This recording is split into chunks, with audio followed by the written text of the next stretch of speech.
Salut à tous la Popo Squad, c'est pas, j'espère que vous allez bien. Aujourd'hui nouvelle petite story time, je vais vous raconter une petite histoire assez drôle, assez chiante aussi parce que ça a pris énormément de temps cette histoire. Ça m'a pris énormément de temps et ça m'a causé beaucoup de problèmes, encore maintenant. Donc pour vous resituer la date exacte, c'était en l'an de grâce 2019, en février, le 29 février de 2019 exactement. Il me semble que c'est ça, 29 ou 28, je sais plus. Soit.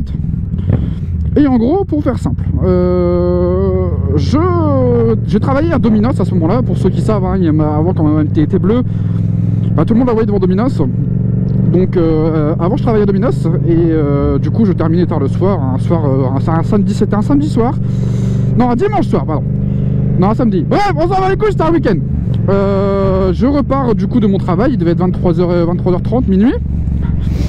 Et je repartais avec un collègue qui s'appelle Dylan. D'ailleurs, grosse dédicace à toi mon frérot, tu me manques un peu dans le Nord, tu connais les bails, gros bisous à toi. Et lui était en 50 et moi en MT. Donc du coup, bon, évidemment quand on part on rigole, on fait un peu les cons sur la route, tout ça. Et on arrive en haut de la croix d'Anzin. Donc quand tu remontes BP, enfin je vous mettrai un petit exemple, cette fois-ci je le ferai vraiment. Donc quand tu remontes la croix d'Anzin, en fait, tu arrives en haut au carrefour en fait, hein. Et du coup moi j'étais arrêté là au feu rouge et mon collègue était à côté de moi, donc moi j'étais un peu plus reculé que lui et lui du coup sa moto était un peu plus en avant. Et en fait au feu rouge en gros on attend, on rigole tout ça et d'un coup derrière j'entends quoi? Des freins, mais des freins mon gars, les pneus qui crient. Allez, les coups qui crient sur le bitume, t'as capté? Et en fait une voiture qui arrivait un peu trop vite et qui en fait pour elle le feu rouge était un feu vert sûrement, parce que du coup elle m'a tamponné le cul. Mais quand je te dis tamponner le cul, c'est tamponner le cul, c'est à dire que la voiture elle est quand moi elle m'a tapé, donc du coup moi ça m'a reculé en arrière, je me suis retrouvé sur le capot de la bagnole, t'as capté? Et en fait, quand moi du coup j'étais sur le capot, la moto était encore droite, c'était tellement incrusté dans la moto que la moto tenait droite sans même avoir... Attends, je t'essuie un peu mon copain parce que tu dois être mouillé un petit peu. La moto tenait droite sans même que je la tienne en fait, ça était tellement incrusté en fait, je vous montrerai des photos de toute façon. Donc elle était bien incrustée dans mon capot. Donc du coup évidemment... Attends, elle bug la moto quoi? Non c'est bon. Non parce que je sais pas en ce moment mon poignet, j'ai moins de feeling avec la poignée de gaz, je sais pas, c'est bizarre, j'ai l'impression que peut-être ma chaîne qui est pas tendue. Bon bref. Et du coup donc oui il me rentre dedans. Et ce gentil monsieur, enfin gentil, entre guillemets, donc je lui du coup de base je lui dis recule, tu vois, pour récupérer la moto. Et il recule, et là qu'est-ce qu'il veut pas faire? Une manœuvre pour partir. Faut pas faire ça, faut pas propose pour ce qu'il n'est pas. Donc du coup moi ce que je fais c'est que je lui bloque le passage, j'ouvre la portière. Bon, je vous le conseille pas de faire ça, mais dans ces moments là t'as l'adrénaline, t'as la rage, t'es énervé un peu de ce qui vient de t'arriver. Donc du coup tu réagis de façon exponentielle on va dire. Donc j'ouvre sa portière, je lui mets une droite tellement fort, le mec a fait côté conducteur, côté passager, il est passé derrière dans les sièges de passager, il est ressorti dans le coffre, c'est bon? Non vraiment je l'ai décollé sa tête le mec, parce que bon sur le coup je jouais avec ma vie tu vois, moi je m'y attendais pas. Donc je vous déconseille de faire ça parce que sinon ça va retomber sur vous. Heureusement je suis tombé sur un policier très sympa, je vais vous expliquer ça parce que c'est quand même assez drôle. Donc du coup ce que je fais c'est que je récupère ses clés. Et à ce moment là il y a un ami qui est en voiture sûrement, qui se balade en ville, qui arrive, Steven, merci à toi mon frérot, qui lui du coup gère le mec, le garde de côté tout ça, parce que il faut savoir que le mec était très alcoolisé. Juste quand j'ai ouvert sa porte pour le mettre une déculottée, attends je t'essuie, quand j'ai mis sa déculottée, j'ai ouvert sa porte, ça sentait l'alcool comme jamais j'ai senti. Donc du coup ce qu'on fait c'est qu'on appelle les flics. Merci la police, 45 minutes à arriver, mais littéralement. C'est à dire que ma mère a eu le temps d'arriver avant la police, tu vois. Donc du coup moi le temps de constater les dégâts, le mec complètement bourré, donc impossibilité de faire un constat avec lui, il sait même plus comment il s'appelait. Et pour de vrai, hein, je mens pas, hein. Du coup la police arrive. Donc le policier prend mon assurance, mon permis, tout ce qu'il faut. Moi j'étais en règle, hein, full règle toujours, moi je roule toujours en règle, bon je roule pas toujours bien mais je roule en règle, je suis assuré, j'ai tout ce qu'il faut, j'ai le permis, j'ai quand mon permis, tout ça, je suis en règle. Et ce monsieur il s'avérait qu'il avait son permis, qui avait sauté par rapport à de l'alcoolisme, et qui en plus n'était pas assuré, parce que du coup l'assurance évidemment ne veut plus t'assurer quand c'est comme ça. Donc ce qui fait que j'ai un accident avec quelqu'un qui est full en tort, qui n'a plus de permis et qui n'est pas assuré. Bon, les démarches administratives c'était une catastrophe, ça j'y reviendrai plus tard. Du coup la police arrive, le policier donc moi il me pose des questions tout ça. Il me dit, il me dit comment ça s'est passé, racontez-moi la scène. Donc je raconte, hein, le mec, voilà, j'étais au feu rouge, le mec est arrivé, il m'est rentré dedans, tout ça. Et du coup après alors, le mec il fait, le mec bourré fait, il m'a tapé, il m'a mis une droite. Le mec il dit, ouais mais ça on verra plus tard. Au final, bon, quand il a fait sa déposition, son procès verbal, lui avait carrément zappé que je lui avais décalé la tête sur le bitume. Et du coup le flic en fait il me dit, il m'a dit que vous l'aviez tapé. Je dis, vous auriez fait quoi à ma place? Il me dit, je l'aurais dégommé. Voilà. Et en fait, le flic, c'était le frère de mon manager à Domino's. Parce que moi, du coup, je sortais du boulot. J'étais équipé en Domino's. J'avais mon t-shirt. Bon, évidemment, j'avais été équipé. Mais bon, quand t'as chaud, t'as l'adrénaline, t'enlèves ton blouson. Donc, j'avais enlevé mon blouson. J'étais full équipé en Domino's. Et du coup, le flic voit l'équipement Domino's. Il dit, mais du coup, je travaille à Domino's. Je dis, oui, là, je viens de finir. Il dit, ah bah, mon frère, un tel, je sais pas vous dire les noms, sinon c'est pas marrant. Des managers. Je dis, ah, parfait. Du coup, on a rigolé avec le flic, tout ça, en attendant que l'autre, il embarque, là, le bourré. Et donc du coup le lendemain matin on m'appelle 9 h du matin, bonjour monsieur Papoz, est-ce que vous voulez bien venir au commissariat pour faire votre plainte orale? D'accord, pas de souci. Donc là j'y vais, il me dit alors est-ce que vous connaissez le mec? Je dis non pas du tout, je sais pas d'où il vient, voilà que je le connaissais pas, ni d'abord ni d'Ève. Et putain mais il pleut. Et du coup il me dit alors bon je pense que vous saviez qu'il était alcoolisé. Je dis oui. Il dit le mec avait 4,2 grammes dans le sang. Ça correspond à, donc dans le sang, donc expiré, ça correspond à 2,1 grammes. La tolérance, il me semble que c'est 0,25. Alors le fossé, les gars, le fossé, il est quand même assez énorme. Ah, désolé, je vous frotte la caméra là, parce que bon, c'est chiant.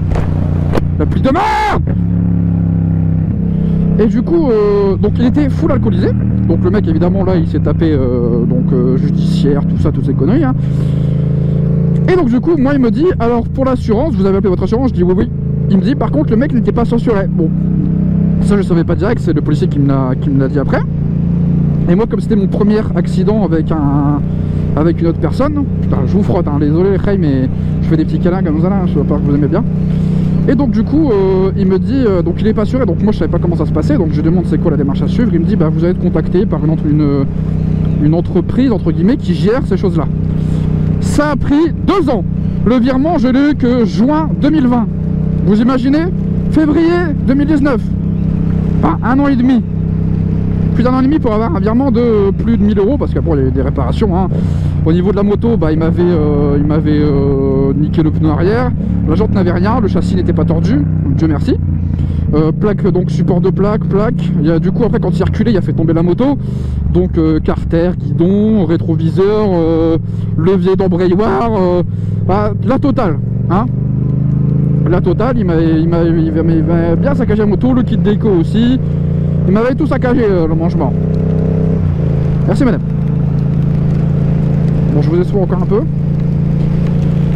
Et pourquoi il pleut comme ça? Je suis sorti tout à l'heure, il faisait beau. Là maintenant il pleut. Je te jure, j'étais chez moi, je regardais la fenêtre, je dis c'est bon, je vais pouvoir sortir faire ma vidéo.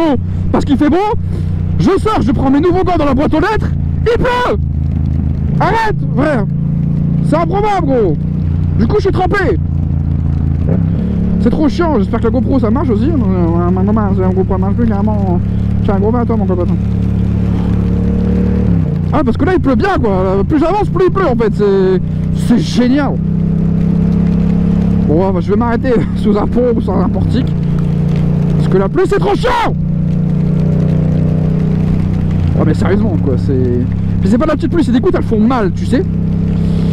Et donc du coup je vais au tribunal avec cet homme. Donc le tribunal c'était... ça s'est passé, donc j'ai eu mon accident en février, j'ai eu le truc en... je crois que c'était mai ou juin de 2019, donc quelques mois après hein. Et donc bon le mec après il s'est totalement excusé, il fait vraiment je suis désolé, il me serré la main. Un mec pas méchant au final hein, mais alcoolique, du coup ça fout la merde. Donc vraiment les gens hein, déjà équipez-vous en moto, c'est hyper important. Si j'avais pas eu le blouson que j'ai actuellement avec ma dorsale dans le dos, parce que j'ai toujours une dorsale dans le dos, bah, je serais sûrement mal en point et boiteux actuellement. Parce que je pense que tomber sur la dorsale, sur un capot de voiture, enfin sans dorsale, ça doit pas faire du bien. Donc oui, je m'en sors plutôt pas trop mal. Bah moi j'ai que des histoires de fous, hein, les gars, c'est l'aventure improbable. De toute façon, je vous mettrai quelques photos de quand tu m'avais tordu la plaque et tout, ma main t'es mort. Et du coup, oui, donc tribunal, donc le mec doit me rembourser donc la moto. Je lui ai pas mis de frais de dégâts corporels parce que bon, au final, j'avais pas tant mal que ça. C'était juste plus moral que c'était dans la tête, ça, parce que bon, maintenant, quelques semaines après avoir eu l'accident, à chaque fois que je m'arrêtais à un feu rouge, je me retournais, je regardais pas le feu rouge, tu vois, je me retournais pour regarder qui était derrière moi, pour voir si j'allais me faire tamponner le cul. Vous voyez comme quoi les accidents, ça peut vraiment jouer, pas que sur le physique, mais sur le moral. Donc les gens, si vous buvez avec modération, ne buvez pas avant de partir en voiture, c'est hyper important, parce que vous vous sauverez la vie, et vous sauverez aussi beaucoup celle des autres. Parce que si demain vous en avez une vie, vous paierez toute votre vie. Et du coup je pense que c'est pas votre but de vous payer toute votre vie et que vos enfants payent toute leur vie aussi des conneries que vous avez vous faites. Donc voilà quoi, c'est un conseil que je vous donne, faites très attention quand vous partez, ne buvez pas. Ou alors attendez des cuvées et après partez quoi. Donc voilà, au final maintenant je suis en galère parce que du coup les 1000 euros en fait, quand ils sont arrivés sur mon compte en banque, les plus de 1000 euros là de dépannage du monsieur, hein, en fait je les ai pas vu passer, parce qu'à ce moment là c'était pendant le confinement, donc enfin non, c'était un peu avant le confinement, enfin non c'était pendant le confinement, bref on s'en bat les couilles. Et en gros moi à ce moment là je regardais pas mon compte en banque, j'étais à la maison, j'étais en chômage partiel, donc voilà, je regardais pas mon compte en banque. Et du coup en fait l'argent était dépensé sans même que je puisse rembourser le garage qui m'avait fait du coup fait les réparations. Donc du coup maintenant je me dois faire des paiements plusieurs fois pour le garage qui m'a fait les réparations, parce que j'ai pas les moyens de tout payer une fois, hein, clairement pas, hein, c'est pas, je peux pas me permettre de faire ça. Donc là aujourd'hui bah voilà, je me retrouve à faire des paiements plusieurs fois pour le garage qui a réparé ma moto et ça me fout dans la merde. Donc voilà, c'était la petite histoire de Popose, hein. J'espère que cette anecdote vous aura plu. Dans tous les cas, j'espère que ça vous a plu, comme je viens de dire, hein. De toute façon je suis un tocard, je fais que me répéter, hein. C'est Popose TV, hein. On n'est pas très intelligent non plus, hein. On est que motovlogueur en MT-07, hein. C'est pas non plus quelque chose d'incroyable. Et du coup, voilà, les aventures de Popose numéro 3, c'est la troisième anecdote. 3, c'est dur à faire 3 comme ça. Donc voilà. Bon, j'espère que la vidéo vous aura plu, mettez les pouces bleus, je vous fais des cœurs partout sur vos clavicules. Et du coup, je vous dis à plus dans la prochaine vidéo. Pouce capita.